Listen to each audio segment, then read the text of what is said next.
80% of the organizations that I left behind collapsed. 80% of them, right? So these are all the teams that I managed, from 20 after consulting.com sold in 22 up until 24 when Cole recruited me.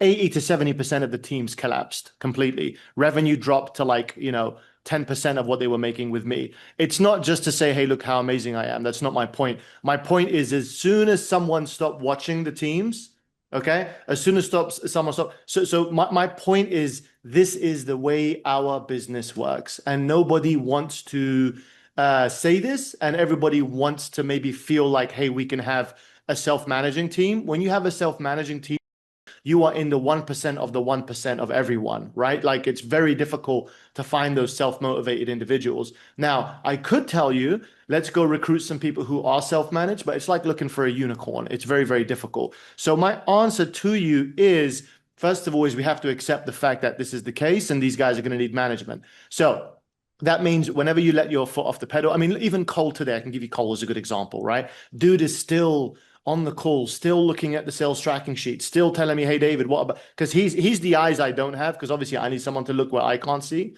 right? So he even, shows me some stuff that might be wrong. Like, even I need it, is my point, right? Is that third party perspective of someone to look at, and him as an operator running the business as he does is still involved on the sales side to some degree, although like most of it is up to me. So that comes to your organization, is you're in a very sensitive place where you're kind of like, I don't know what you're building the business for, whether it's you're trying to take it to like certain amount or you're trying to keep it steady and stable and as profitable as possible.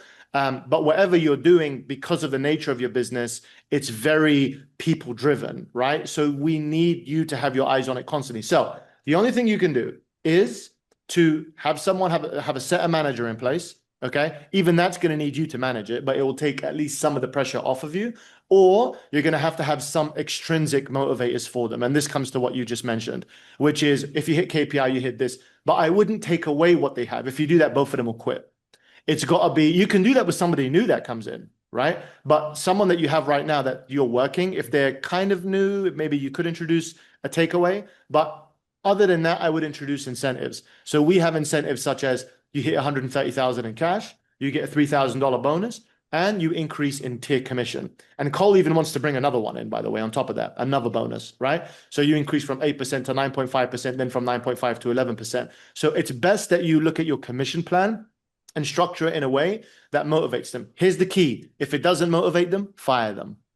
This is my honest answer about that. If a salesman does not want money, he is not a salesman.